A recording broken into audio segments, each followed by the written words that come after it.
You can't teach height, the old saying goes. It's used primarily in basketball terms when describing the advantages of tall players over short ones. It's simple. Basketball is a sport where verticality rules, and where height and long arms give you a significant running start. In fact, 1 out of 5 7-footers in America played in the NBA. If you're 7 feet, there's a 20% chance that you'll go pro, which are some pretty good odds. However, some people defied the odds and were successful NBA players despite the lack of height, and they are the topic of today's video. There have only been 25 players 5'9" or shorter, and here are the top 10 shortest players in NBA history. 8 games for the Bullets in the 65-66 season, and Dino Martin, who, believe it or not, played the forward spot. Albeit, it was for the Providence Steamrollers at the very beginning of modern basketball, 1946 to 1948, when George Mikan was considered a giant with a height of 6 feet 10 inches, which is not that much in today's NBA.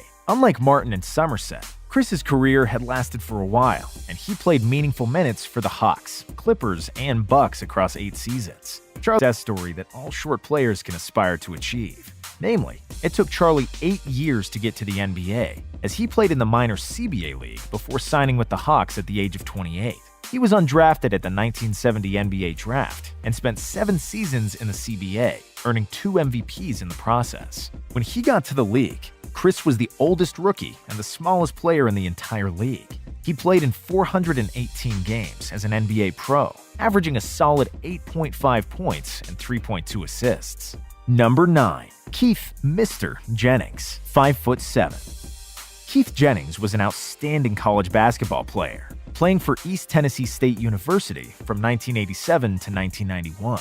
Jennings won the 1991 Francis Pomeroy Naismith Award, given to the exceptional collegiate senior 6 feet tall and under, and was a second-team consensus All-American. Just like Charlie Chris, Jennings was undrafted in the 1991 NBA draft. However, the Golden State Warriors signed him in 1992 due to his quickness and shooting prowess, and he spent 3 years in the Bay, averaging 6.6 points and 3.7 assists in 18 minutes per game. After that, he got drafted by the Raptors in the 1995 expansion draft, but he never played in Toronto. Instead of the NBA, he went to Europe, where he played for 8 seasons before retiring in 2004. He stayed in basketball as a college coach, now works for the women's program at Lees McRae College. Number 8. Monty Tao, 5'7".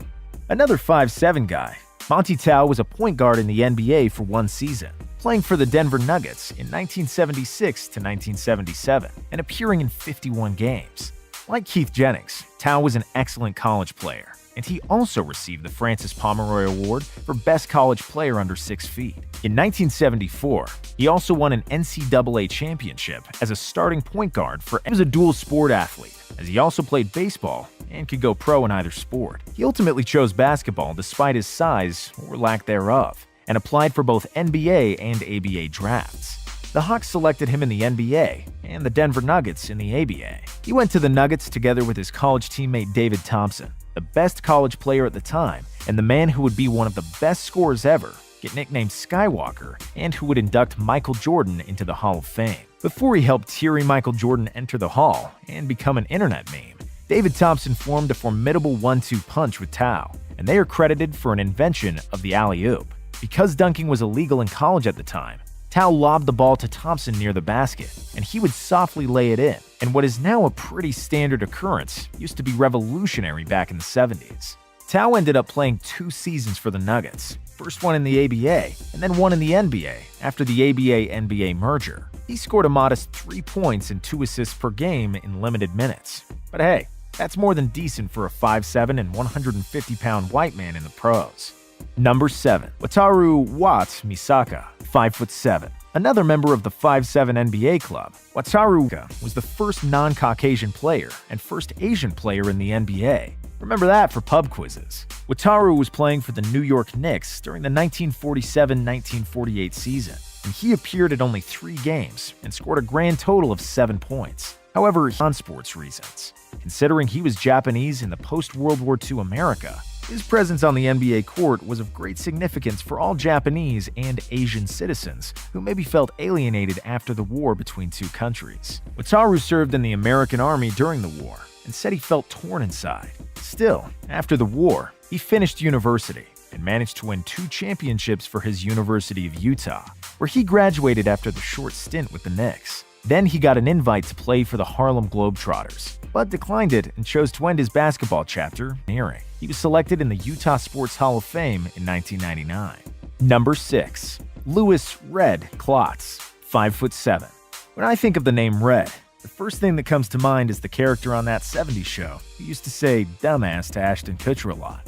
However, when the NBA League first formed in the 1940s, Red was a name for one special player, Louis Klotz. Of course, everybody noticed Red because he was much shorter than everybody. Red Klotz didn't leave a big mark as a player though. Scoring 15 total points in 11 games, he played for the Baltimore Bullets in 1947 to 1948. However, he remains in the history books as the shortest player who won a title, because the Bullets went all the way the year he was on the team. Other than that, Red is also known for forming the Washington Generals, the partner team of the Harlem Globetrotters, with whom they toured from the 1950s onward. The Globetrotters would routinely win against the Generals in those exhibition matches, and Klotz's teams have lost more than 14,000 games with only one official victory. Red Klotz played point guard for the Generals up until 1989, when he was a whopping 68 years of age, and then he still continued to manage the team. Despite being so small in stature, he's one of the biggest ambassadors of the game of basketball. Number 5. Greg Grant, 5'7". Like many other guys on this list, Greg Grant was looked over, literally and metaphorically, all his life. He wanted to make it as a basketball player because he was skilled and extremely fast, but it looked like it wasn't in the cards, and he got a job at the fish market in high school. However, after they saw him play in the playgrounds of New Jersey, scouts of Trenton State College offered him a place on their team. It was the best thing that ever happened to Grant, and during his 4-year college career, he led the Division III in scoring, which was good enough to get him drafted in the NBA with the 52nd pick. He played for 6 different teams in 9 years in the NBA, and he averaged 2.8 points and 2.7 assists. In 2009, he issued an autobiography called 94 Feet and Rising, the journey of Greg Grant to the NBA and beyond. We didn't read the book, but if you're under 6 feet and want to play pro basketball, it might be worth it to give it a look.